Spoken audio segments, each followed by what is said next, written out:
आज की कहानी है तन्हाई का इश्क। लेखक करुणा शर्मा। शादीशुदा राजेश से प्रेम होने पर अकेलेपन का दंश झेल रही निशा घर बसाकर उसके बच्चों की मां बनने का सपना देखने लगी। लेकिन राजेश की पत्नी सरोज से मिलने के बाद अपने सपनों को हकीकत में बदलना क्या निशा के लिए आसान था?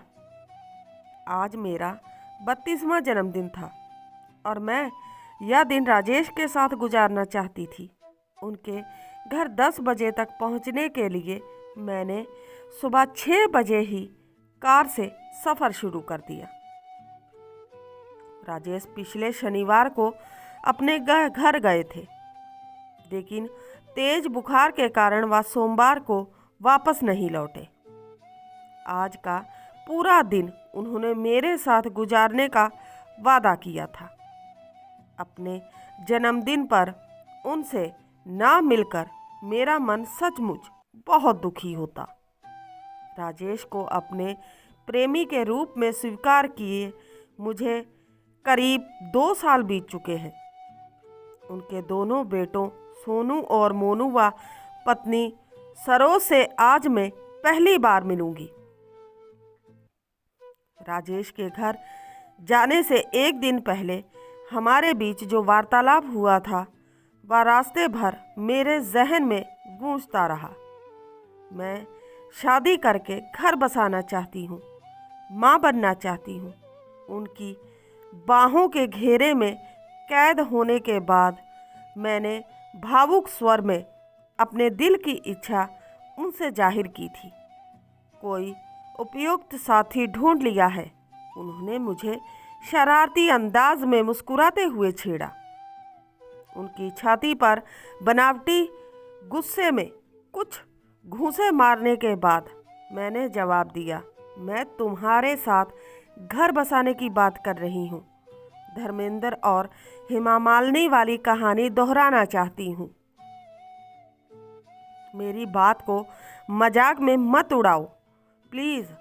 निशा, ऐसी इच्छा को मन में क्यों स्थान देती हो जो पूरी नहीं हो सकती? अब वह भी गंभीर हो गए। देखिए, मैं सरोज को कोई तकलीफ नहीं होने दूंगी।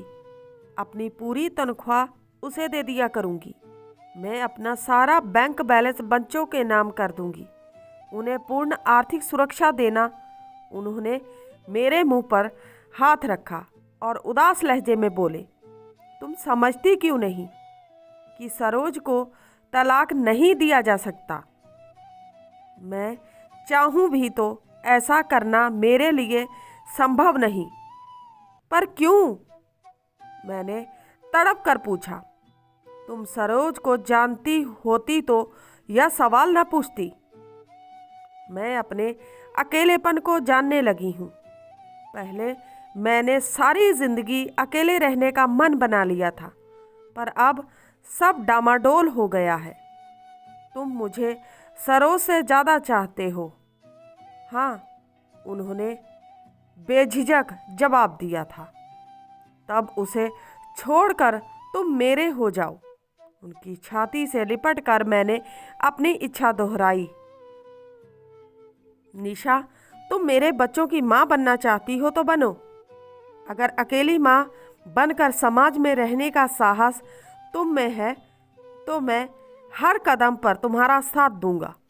बस तुम सरोज से तलाक लेने की जिद मत करो प्लीज़।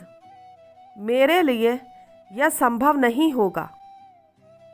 उनकी आंखों में आंसू झिलमिलाते देख मैं खामोश हो गई। सरोज के बारे में राजेश ने मुझे थोड़ी सी जानकारी दे रखी थी। बचपन में माता पिता के गुजर जाने के कारण उसे उसके मामा ने पाला था। 8वीं तक शिक्षा पाई थी। रंग सांवला और चेहरा मोहरा साधारण सा था। वह एक कुशल गृहिणी थी। अपने दोनों बेटों में उसकी जान बसती थी। घर गृहस्थी के संचालन को लेकर राजेश ने उसके प्रति कभी कोई शिकायत मुंह से नहीं निकाली थी। सरोज से मुलाकात करने का यह अवसर चुकाना मुझे उचित नहीं लगा, इसलिए उनके घर जाने का निर्णय लेने में मुझे ज़्यादा कठिनाई नहीं हुई।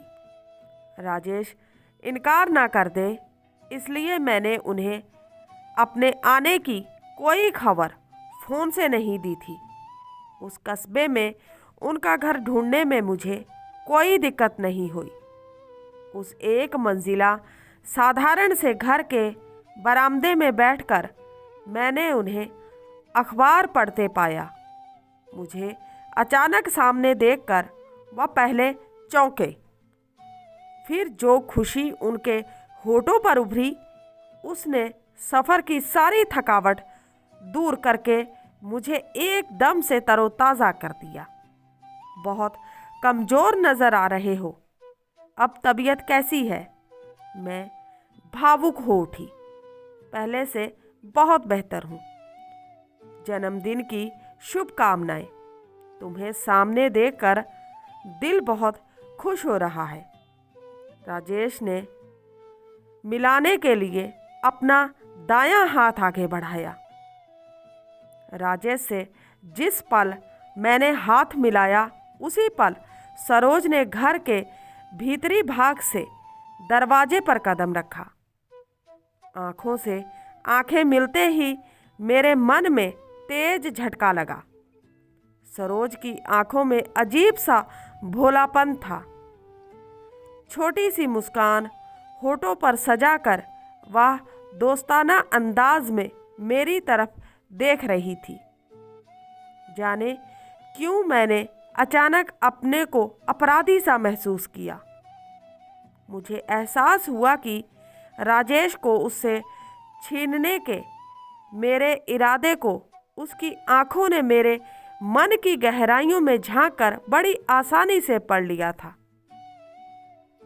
सरोज या निशा है, मेरे साथ दिल्ली में काम करती है। आज इनका जन्मदिन भी है, इसलिए कुछ बढ़िया सा खाना बनाकर इन्हें ज़रूर खिलाना। हमारा परिचय कराते समय राजेश जरा भी असहज नज़र नहीं आ रहे थे। सोनू और मोनू के लिए हलवा बनाया था, वह बिल्कुल तैयार है और मैं अभी आपको खिलाती हूँ। सरोज की आवाज़ में भी किसी तरह का खिंचाव मैंने महसूस नहीं किया। Thank you. अपने मन की बेचैनी के कारण मैं कुछ और ज़्यादा नहीं कह पाई। मैं चाय बनाकर लाती हूँ। ऐसा कहकर सरोज तेजी से मुड़ी और घर के अंदर चली गई। राजेश के सामने बैठकर मैं उनसे उनकी बीमारी का ब्यौरा पूछने लगी। फिर उन्होंने ऑफिस के समाचार मुझसे पूछे। यूं हल्के फुल्के अंदाज में वार्तालाप करते हुए मैं सरोज की आंखों को भुला पाने में असमर्थ हो रही थी। अचानक राजेश ने पूछा, निशा, क्या तुम सरोज से अपने और मेरे प्रेम संबंध को लेकर बातें करने का निश्चय करके यहाँ आई हो? एकदम से जवाब ना देकर मैंने सवाल किया, क्या तुमने कभी उसे मेरे बारे में बताया है? कभी नहीं। मुझे लगता है कि वह हमारे प्रेम के बारे में जानती है। कुछ देर खामोश रहने के बाद मैंने अपना फैसला राजेश को बता दिया। तुम्हें ऐतराज नहीं हो तो मैं सरोज से खुलकर बातें करना चाहूँगी। आगे की ज़िंदगी तुमसे दूर रहकर गुजारने को अब मेरा दिल तैयार नहीं है। मैं इस मामले में कुछ नहीं कहूँगा। अब तुम हाथ मुंह धोकर फ्रेश हो जाओ। सरोज चाय लाती ही होगी। राजेश को पुकारने पर सोनू और मोनू दोनों भागते हुए बाहर आए। दोनों बच्चे मुझे स्मार्ट और शरारती लगे। मैं उनसे उनकी पढ़ाई व शौकों के बारे में बातें करते हुए घर के भीतर चली गई। घर बहुत करीने से सजा हुआ था। सरोज के सुंघड़ गृहिणी होने की छाप हर तरफ नजर आ रही थी। मन में उथल पुथल ना चल रही होती तो सरोज के प्रति मैं ज्यादा सहज व मैत्रीपूर्ण व्यवहार करती। वह मेरे साथ बड़े अपनेपन से पेश आ रही थी। उसने मेरी देखभाल और खातिर में जरा भी कमी नहीं की। उसकी बातचीत का बड़ा भाग सोनू और मोनू से जुड़ा था। उनकी शरारतों, खूबियों और कमियों की चर्चा करते हुए उसकी जुबान जरा नहीं थकी। वे दोनों बातचीत का विषय होते तो उसका चेहरा खुशी और उत्साह से दमकने लगता। हलवा बहुत स्वादिष्ट बना था। साथ साथ चाय पीने के बाद सरोज दोपहर के खाने की तैयारी करने रसोई में चली गई। सरोज के व्यवहार से तो अब ऐसा नहीं लगता है कि उसे तुम्हारे और मेरे प्रेम संबंध की जानकारी नहीं है। मैंने अपनी राय राजेश को बता दी। सरोज सभी से अपनातो भरा व्यवहार करती है। निशा उसके मन में क्या है इसका अंदाजा उसके व्यवहार से लगाना आसान नहीं। राजेश ने गंभीर लहजे में जवाब दिया। अपनी 12 सालों की विवाहित जिंदगी में सरोज ने क्या कभी तुम्हें अपने दिल में झांकने दिया है? कभी नहीं। और यह भी सच है कि मैंने भी उसे समझने की कोशिश कभी नहीं की। राजेश, मैं तुम्हें एक संवेदनशील इंसान के रूप में पहचानती हूँ। सरोज के साथ तुम्हारे इस रूखे व्यवहार का क्या कारण है?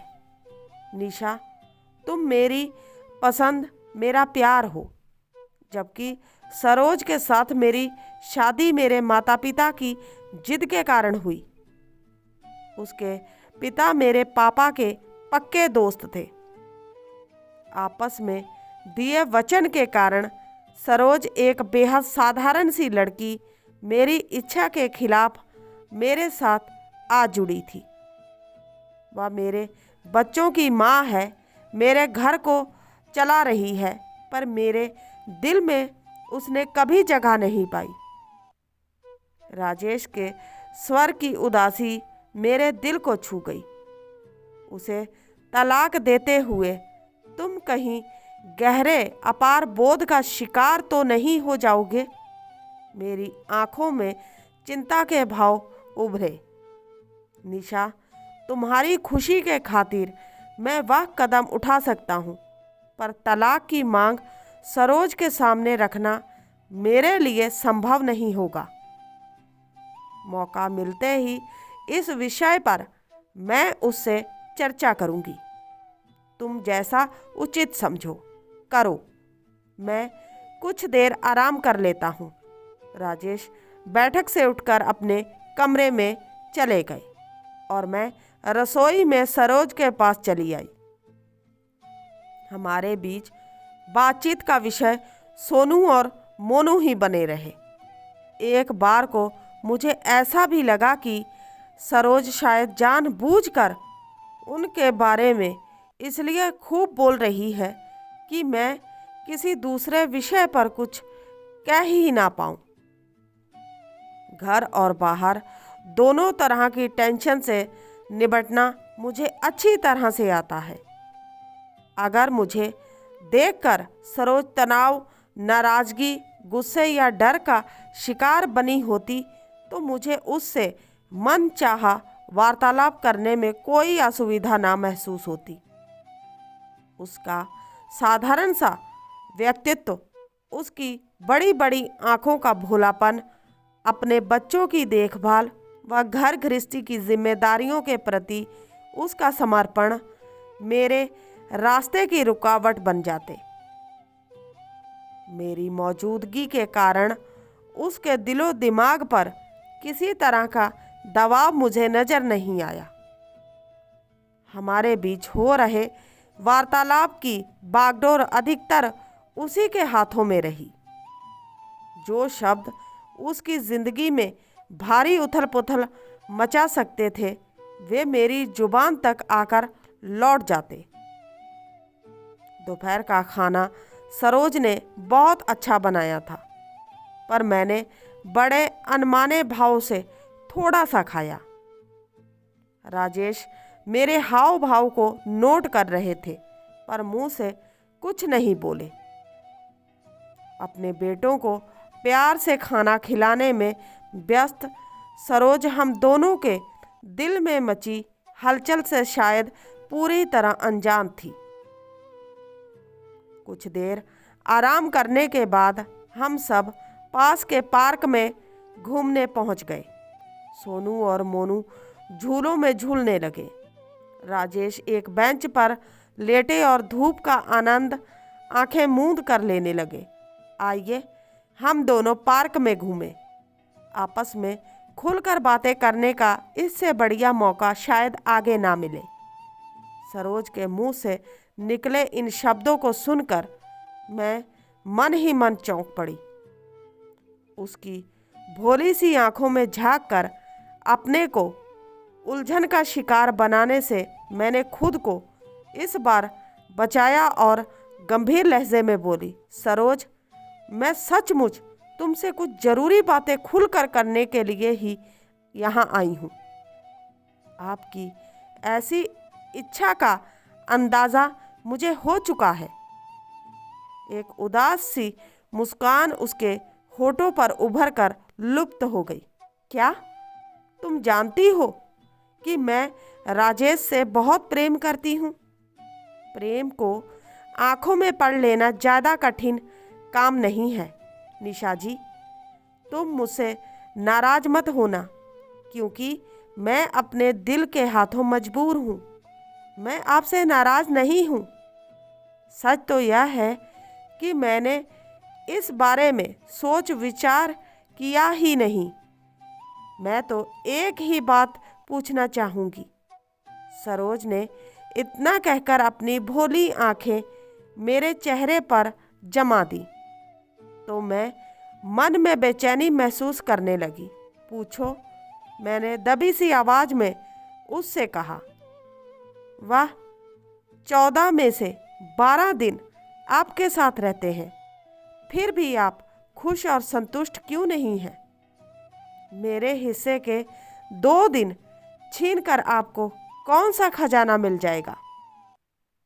तुम्हारे उन 2 दिनों के कारण मैं राजेश के साथ अपना घर नहीं बसा सकती हूँ, अपनी मांग में सिंदूर नहीं भर सकती हूँ। मैंने चिढ़े से लहजे में जवाब दिया। मांग के सिंदूर का महत्व और उसकी ताकत मुझसे ज़्यादा कौन समझेगा? उसके होठों पर उभरी व्याज्ञा भरी मुस्कान ने मेरे अपराध बोध को और भी बढ़ा दिया। राजेश सिर्फ मुझे प्यार करते हैं। सरोज, हम तुम्हें कभी आर्थिक परेशानियों का सामना नहीं करने देंगे, पर तुम्हें उन्हें तलाक देना ही होगा। मैंने कोशिश करके अपनी आवाज़ मजबूत कर ली। वह क्या कहते हैं तलाक लेने के बारे में? कुछ देर खामोश रहकर सरोज ने पूछा, तुम राजी हो तो उन्हें कोई एतराज़ नहीं है।